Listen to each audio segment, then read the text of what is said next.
श्री कृष्णाय वयं नमः।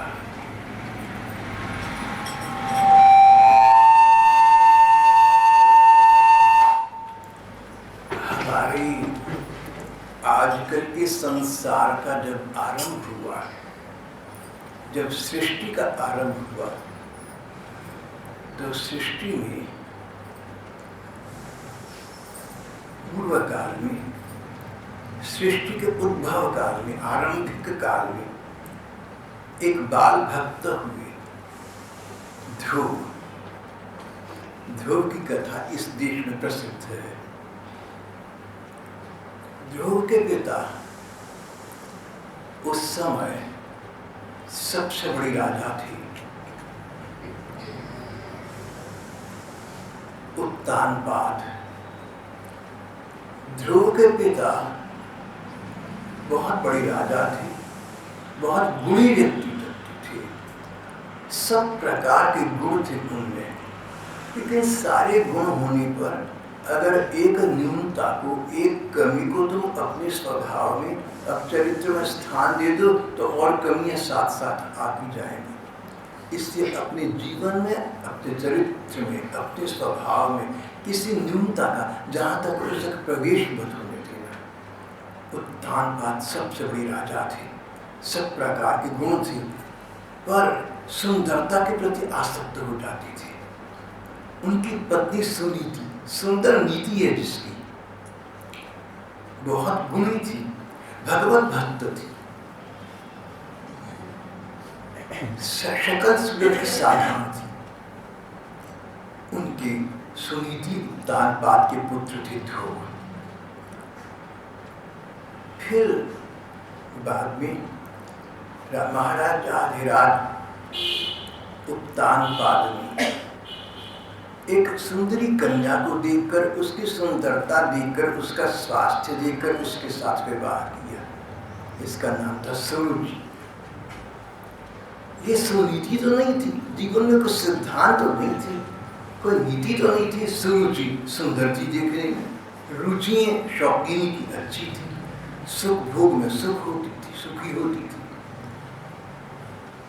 उत्तानपाद सब प्रकार से गुण संपन्न थे, पर अपनी सुंदरी सुमुखी इस पत्नी के प्रति बहुत आसक्त रहने लगे। यहाँ तक कि एक दिन जब बड़ा बेटा ध्रुव यहाँ इनके पास आया, देखा उसका छोटा बेटा, सुरुचि का बेटा उत्तम उसका नाम था, छोटा सा बच्चा था, 2-4 वर्ष का, पिता की गोद में खेल रहा है। बच्चों की होड़ की आदत होती है, एक बच्चा एक काम करे दूसरा भी करे। तो ध्रुव ने अपने छोटे भैया को पिता की गोद में खेलते देखा तो भाग कर आया कि पिताजी की गोद में मैं भी बैठूंगा। लेकिन उसी समय वे माता, सौतेली माता ने फटकार दिया, अरे राजा की गोद में तू बैठेगा? राजा की गोद में तो मेरा बेटा बैठेगा।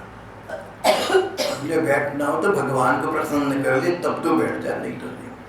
यानी जैसे भगवान को प्रसन्न करना बड़ा कठिन है साधारण व्यक्ति के लिए, ऐसे तेरा राज सिंहासन को प्राप्त करना, राजा पिता की गोद में बैठना भी व्यर्थ की मूर्खता की बात है। उत्तानपाद की कमी जहाँ आ गई, अपनी सुंदरी पत्नी के इस दुर्व्यवहार को उन्होंने सहन कर लिया। ये तो जीवन के जो विकृति है ना, विकार है मानव मन की, काम, क्रोध, मद, लोभ और मोह, ये 5 बेचारी इसीलिए बदनाम है कि कोई व्यक्ति किसी एक को वश में रखकर जीवन में चले, सफलता प्राप्त वगैरह, और किसी भी एक के स्वयं वश में हो जाएगा तो गुलाम हो गया। महाराजा थे, राज गुलाम थे, अपनी सुंदरी पत्नी के कुछ बोल न सकी। और ध्रुव बेटा बड़ा क्रोध आया, राजकुमार था, सुनीति, रोता हुआ अपनी माँ के पास गया, सुनीति के पास। माँ ने कहा, बेटा तुम्हारी विमाता ने, तुम्हारी सौतेली माँ ने तुमसे सीखा है मैं कह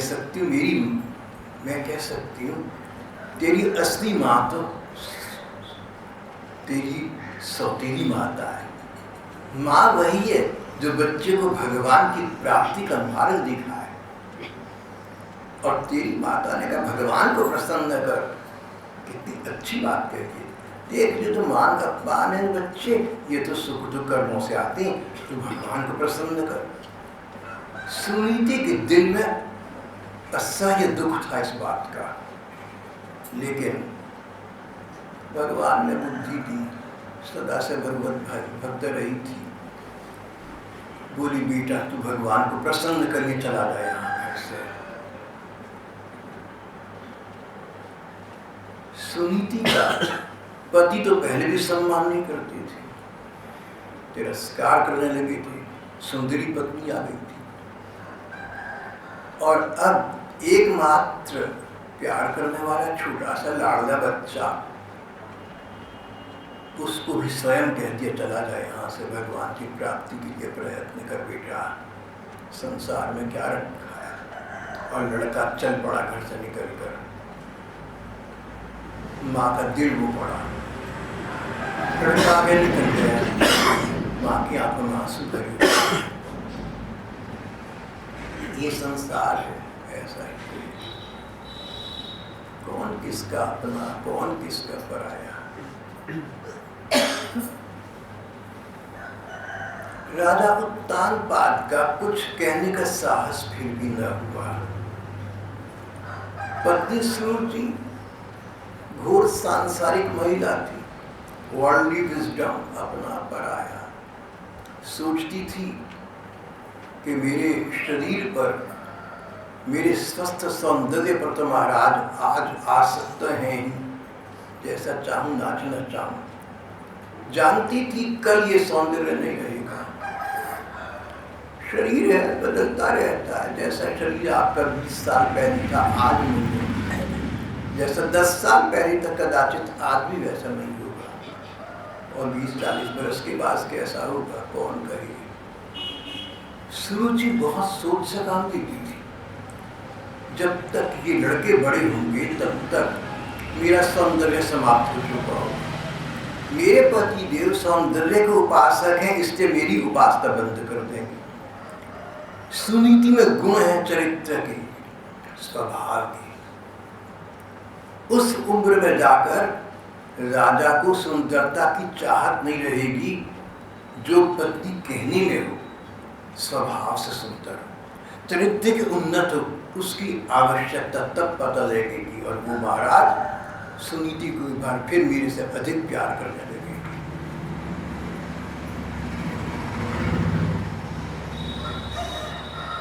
स्वभाव और चरित्र को उन्नत रखें हम, तो अंततः संसार हमारा आदर करना आरंभ कर देगा। और संसार न करे न सही, भगवान तो जानते हैं, पर लोग तो सुधरेगा, भगवान तो प्रसन्न होंगे। सुरुचि के मन में कितना षड्यंत्र था। अभी तो शरीर सुंदर है, राजा इस पर आसक्त हैं, इसका जितना अधिक से अधिक हो सके लाभ उठाना। सबसे बड़ा लाभ ये कि नियम के अनुसार बड़े बेटे को राजा बनना चाहिए अगला, लेकिन मेरा छोटा बेटा इसको बनाया जाए। इसीलिए अपने बेटे उत्तम को राजा के पास अधिक से अधिक लगती, राजा की पास जो बच्चा रहेगा खेलेगा कूदेगा उसमें आसक्ति होती जाएगी, राजा बूढ़े हो जाएंगे, इसलिए वो राज को अपने सिंहासन दे देंगे, उत्तम राजा बनेगा, ध्रुव का कभी स्थान नहीं होगा। और ध्रुव माँ की बात सुनी, बोला माँ तू ठीक कहती है, मैं परमपिता प्रभु को प्रसन्न करूंगा, जैसे भी होगा करूंगा। और अंततः उन प्रभु के प्रसाद से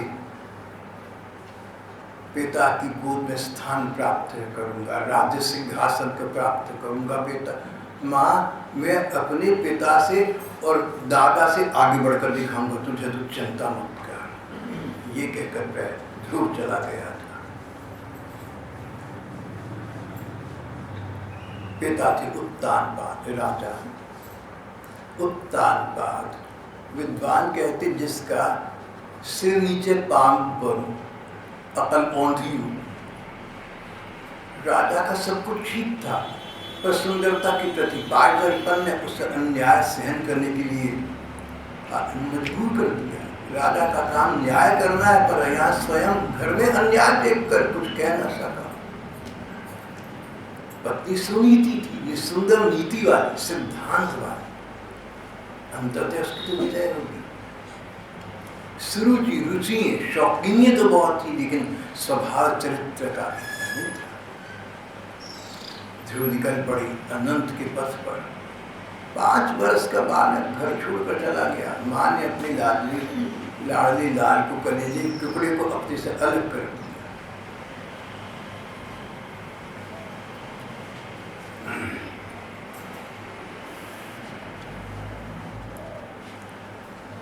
जहाँ बच्चा ध्रुव चला जा रहा था, उस मार्ग पर नारद जी आ पहुंचे। ये वृत्तांत नारद जी को किसी से पता चला था। ध्रुव के पास आई, मार्ग में मिली, सारी बात सुन। बोले ध्रुव बेटी तुम तो बहुत छोटे बच्चे हो। अरे माता पिता से मानव मान होता है। भगवान को प्रसन्न करना आसान काम, बड़ा कठिन काम है। लोग जन्म जन्मांतर लगाते हैं, योग यति साधना न जाने क्या क्या करते हैं। 5 वर्ष का बच्चा फिर चला जाके मौज कर, ऐसे बुरा नहीं माना कर। बच्चा बोला नारद जी, मैं जानता हूं कि आप बहुत महान हैं, मुझे पता है आप तो भगवान के समान हैं, लेकिन एक बात मैं आपसे कहना चाहता हूँ, साफ सच बात। आपका उपदेश जिसे कहते हैं बुद्धि के ऊपर से उतर गया, ये ठहरा नहीं। चिकनी जगह पानी डालो बह जाए, मेरा तो वो हाल है। मुझे जो वस्तु चाहिए मैं उसकी प्राप्ति जब तक नहीं करूँगा तब तक और कुछ नहीं कर सकूँगा।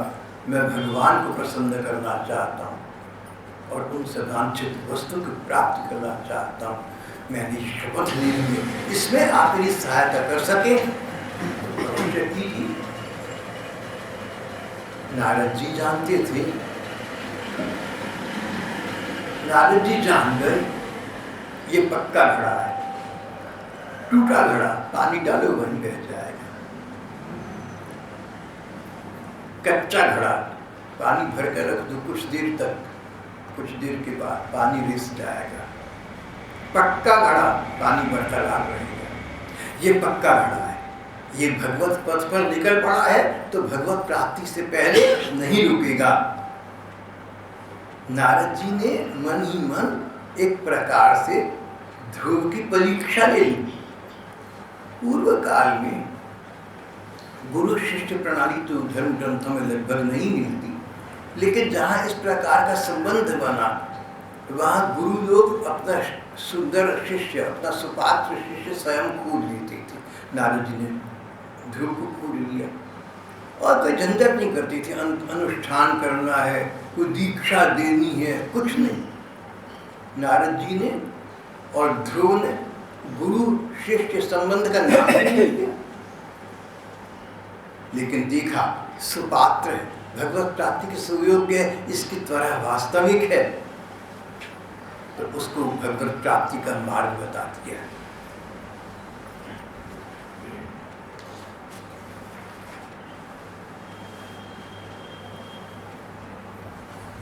नारद जी ने कहा, पहली बात, तुम यहाँ से यमुना जी के किनारे किनारे चलते चलते मधुवन पहुँच जाओ। यहाँ से ये स्थान था ब्रह्मावर्त, गंगा जी और यमुना जी के बीच के स्थान को ब्रह्मावर्त कहते थे। राजा उत्तानपाद की राजधानी थी। यहाँ से तुम यमुना जी के किनारे किनारे जाते जाते मधुवन पहुँच जाओगे, मथुरापुरी पहुँच जाओगे। वहाँ यमुना जी का प्रवाह है। मथुरा में श्री कृष्ण ने प्रकट होकर जन्म लिया था। पवित्र भूमि है, तो वहाँ तुम उनका ध्यान करो। पहली बात, भगवान को प्रसन्न करना चाहो तो भगवान के रूप का ध्यान करो। और कहीं ऐसा हो कि रूप के ध्यान में मन न लगे तो नाम जप करना आरंभ करो। किसी मंत्र का जप करो, किसी सिद्ध मंत्र का जप करो। सिद्ध मंत्र उसे कहते हैं जिसका जप करके कईयों ने पहले प्राप्ति कर ली है, अनुभूत मंत्र है, अनुभव के द्वारा कहते हैं ये सिद्ध मंत्र है। और नाम जप में मन न टिकता हो तो स्वाध्याय, किसी पाठ करो, विष्णु सहस्त्र नाम, गोपाल सहस्त्र नाम, भगवद गीता, कोई ग्रंथ जो तुम्हें कंठस्थ हो, जो तुम्हें स्मरण हो, कम से कम उसी का पाठ करने लगो। और पाठ में मन न रहे, ये शरीर है ना, इधर उधर भाग दौड़ करना चाहता है। शरीर के अंग कुछ ना कुछ करने के लिए ये उत्कट लालायित रहती हैं, तो फिर करना है तो भगवान की पूजा करो। देखो तुम वृंदावन के पास मथुरा पहुंचोगे ना, वहाँ वन, उपवन, सरोवर बहुत कुछ है। तो भगवान को मन ही मन उनके रूप का ध्यान करके या मिट्टी की या किसी प्रकार की मूर्ति बनाकर बाहर से या मन में भाव मूर्ति बनाकर भगवान को फूल अर्पण करना।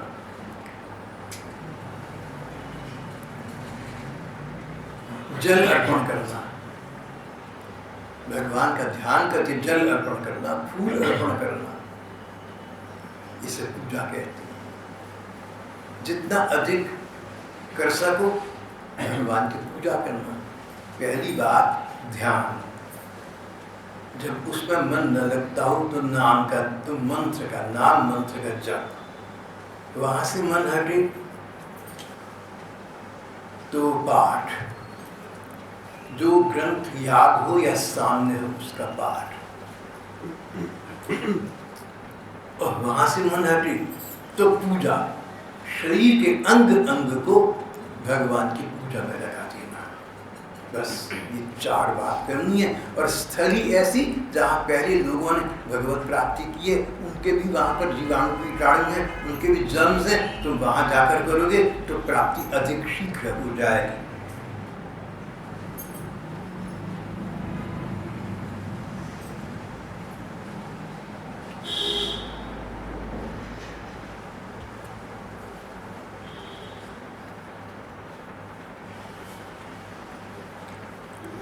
नारद जी ने कहा, बेटा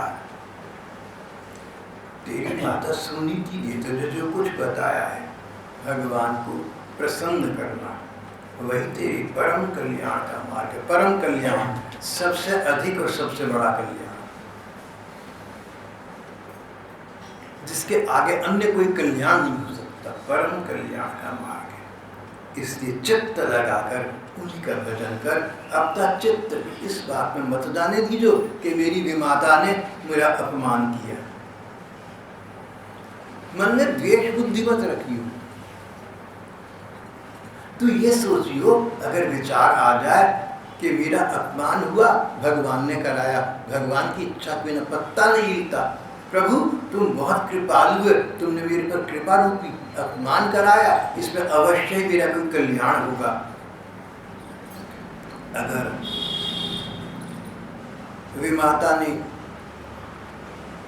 हृदय को विदीर्ण करने वाली ये दुर्बाण ये बाण न चलाए होते, अगर ध्रुव का हृदय छलनी न हुआ होता तो भगवत प्राप्ति के लिए घर से बाहर क्यों निकलता।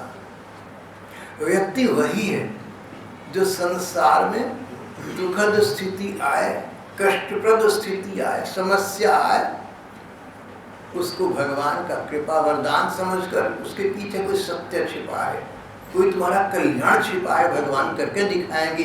धैर्य के साथ भगवान का ध्यान करे और उस समय की प्रतीक्षा करे जब भगवान वो समय सामने ले आएंगे।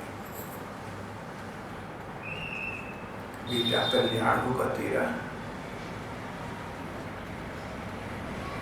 भगवान के चरणों का तो सेवन कर।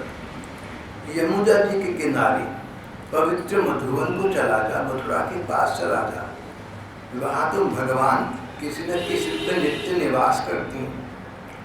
यमुना जी के जल में 3 समय स्नान करना, आसन बिछाकर स्थिर भाव से बैठ जाना, स्थिर भाव से, न तो अंग हिले और न मन हिले।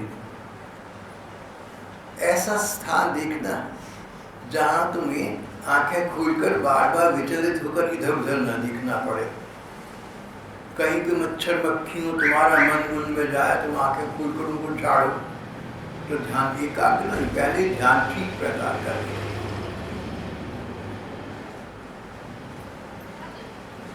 आसन बिछाकर स्थिर भाव से बैठना, फिर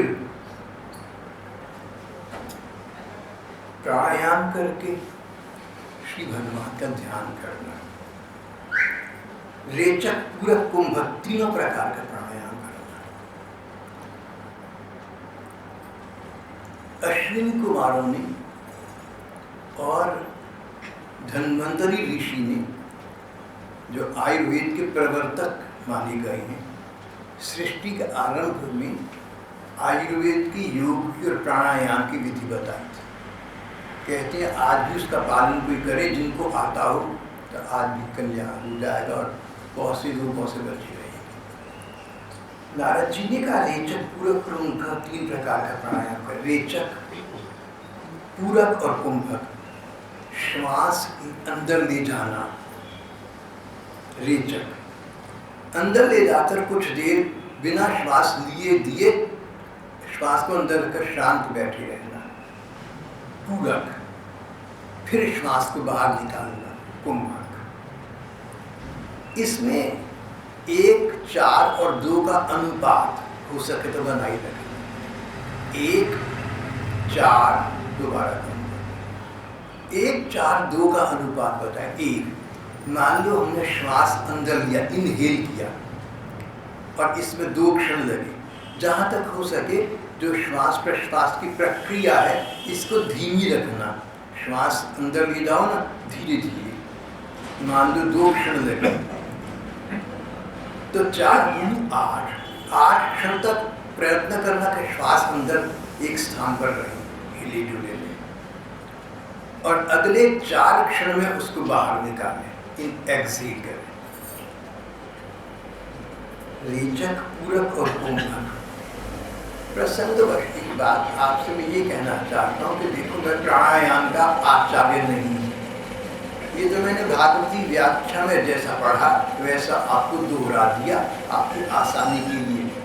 प्राणायाम के विषय में अधिक जानकारी प्राप्त करनी तो जो इसके विशेषज्ञ उनसे करना, जब इसके अतिरिक्त कुछ नहीं पता और आपको बताने के बाद ये भी भूल जाऊंगा, तो भगवान करे कि भूल जाऊँ। मैं तो चाहता हूँ संसार को भूल जाऊँ, मैं तो सबको भूल नहीं चाहता।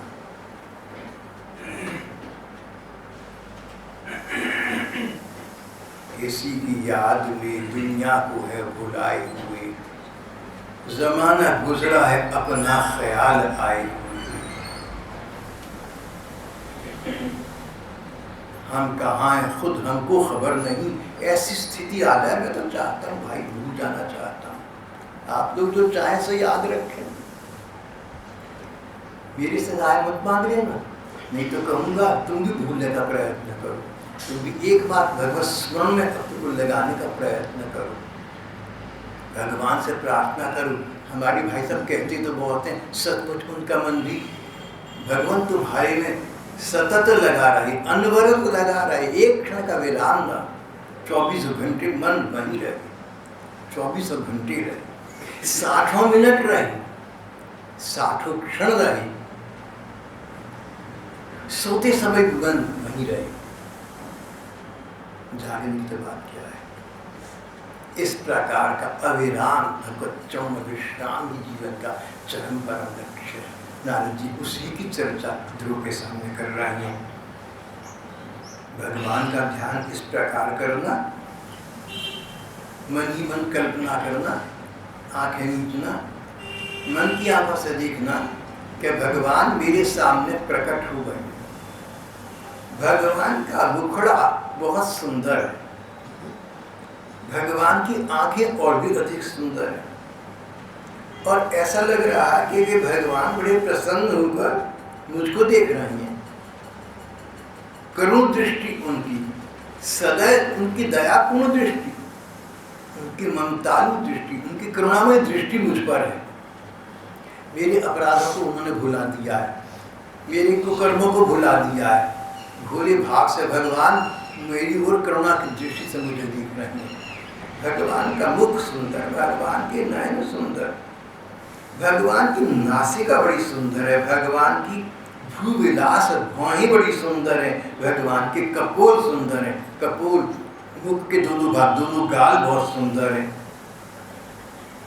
तो एक भागवत की व्याख्या में लिखा है कि नारद जी बड़ी बारीकी से बता रहे हैं, नाक सुंदर है, चंचू सुंदर इत्यादि कारण अनुभवी हैं।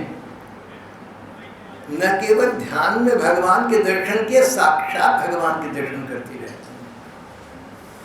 उसी वाणी का प्रभाव हम पर पड़ता है जो अनुभव की वाणी। अध्ययन करके और तुम दूसरों को उपदेश दोगे, अच्छा उपदेश दे सकते हो, पर उसका स्थायी काल तक, चिरकाल तक प्रभाव नहीं पड़ेगा। और अध्ययन के पश्चात भगवान के मार्ग पर स्वयं चलकर उनको पालो, अध्ययन के बाद अनुभव प्राप्त करो और अनुभव की वाणी बताओ तो लोगों पर गहरा प्रभाव पड़ेगा।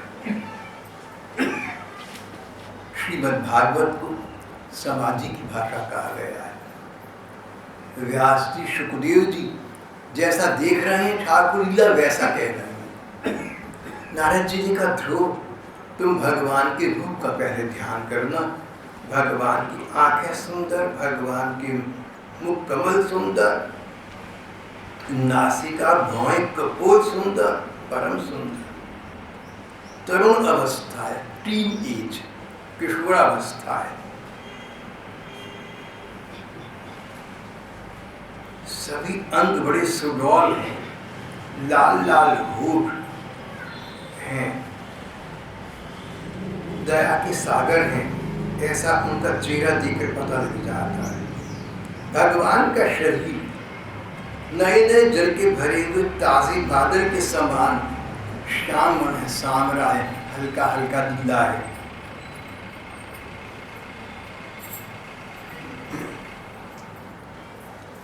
कई प्रेमी भक्तों ने अंतत्र कहा कि श्री कृष्ण का वर्ण बादलों जैसा सांवरा है, श्री राधिका जी का वर्ण शुभ्र गोरा चिट्टा है। जब आकाश में बादल होते हैं और बादलों के बीच विद्युत चमकती है, बिजली चमकती है, दामिनी चमकती है, तो भक्तों को ऐसा लगता है मानो श्री कृष्ण के अंक में विराजमान श्री राधिका जी सामने प्रकट हो गए। जब बादल देखो ना और चमकती बिजली देखो तो प्रयत्न पूर्वक ऐसा ध्यान सा कर लेना क्षण भर का। ना जाने किस रूप में नारायण मिल जाए, क्या पता किस क्षण वो ठाकुर अपना कृपा प्रसाद प्रदान कर जब सामने प्रकट हो जाए। भगवान के 4 हाथ हैं, 4 बाहें, 4 हाथ हैं, 4 भुजाओं में शंख, चक्र, गदा और कमल का फूल है। गले में वनमाला है, रेशमी पीतांबर शरीर पर फहरा रहा है। भगवान का ये दर्शन मन को और आंखों को शीतलता प्रदान करने वाला है। ये तो अपना अपना भाव है भाई। नारद जी कहते हैं कि श्री कृष्ण का, श्री भगवान का दर्शन मन को शीतल करने वाला है। उनके प्रेमी भक्त कहते हैं कि श्री कृष्ण का दर्शन हमारे हृदय में आग लगा देने वाला है। ज्ञानी कहते हैं कि ये तापहारी है, भक्त कहते हैं तापकारी। आते जाते कृष्ण को ब्रज की गलियों में घूमता कौन नहीं देखता। एक सखी कहती है पता नहीं मुझे क्या हो जाता है, उसके बाद मेरा जीवन नीरस हो जाता है। प्रगाढ़ अनुराग का इस पर उद्भव हो जाए, उसकी स्थिति हो जाती है।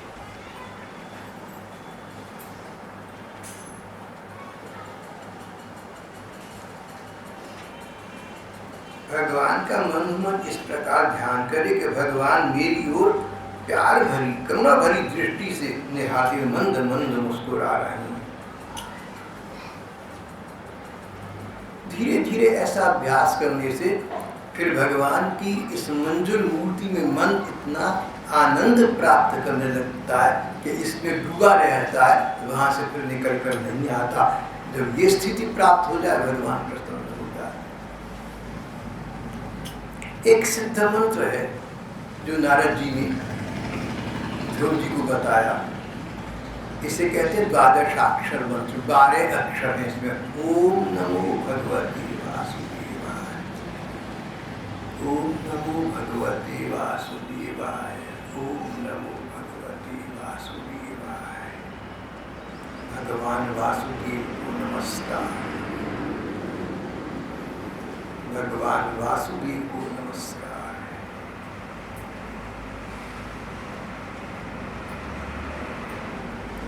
मंत्र से पहले, किसी उक्ति से पहले, किसी पंक्ति से पहले अगर वैदिक विधान से ओम शब्द लगा दिया जाए, ग्रंथ कहते हैं कि ओम ब्रह्मनाद का रूप है, सबसे पहला अक्षर है। संसार जब आरंभ हुआ तब का नाद ब्रह्म है।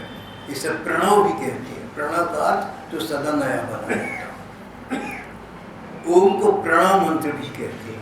अगर किसी उक्ति सुक्ति के साथ पहले ओम लगा दोगे तो उसकी मान्यता वैदिक मंत्रों जैसी हो जाएगी, उसका फल शीघ्र लाभ देने वाला हो जाएगा। नारद जी ने ध्रुव को कहा ओम लगा लेना, ओम नमो भगवते वासुदेवाय, ओम नमो भगवते वासुदेवाय, ओम नमो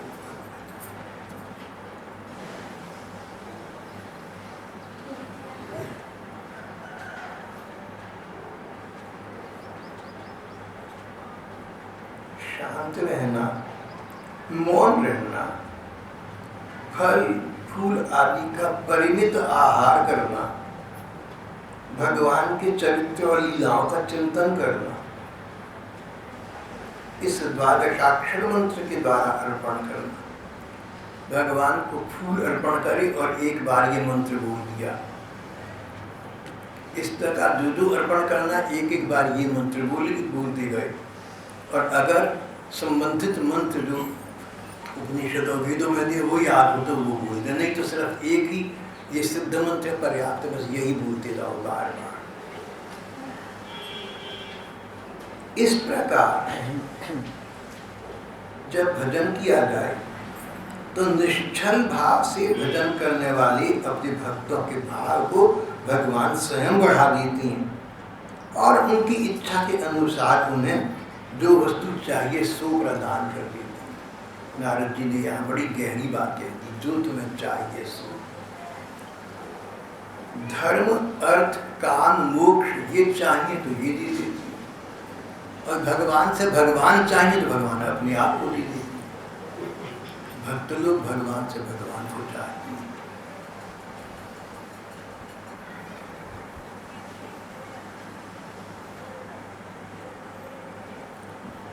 ध्रुव की मनोस्थिति इस समय ये थी कि ये बात जो वस्तु चाहे भगवान वो दे देते हैं।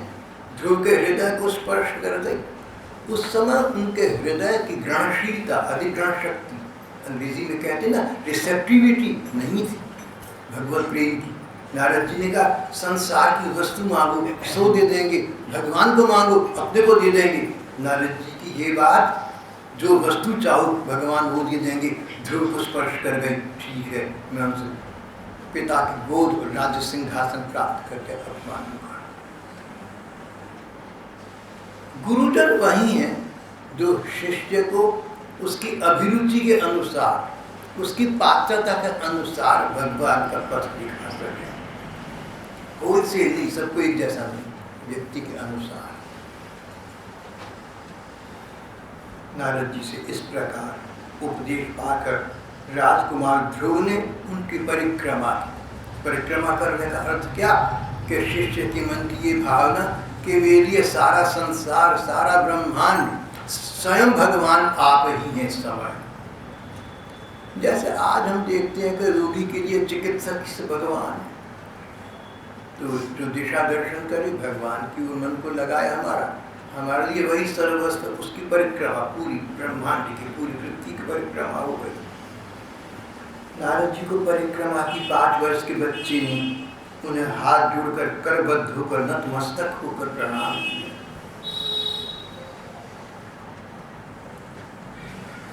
और आज्ञा लेकर ध्रुव मधुवन की ओर सीधे चल पड़े।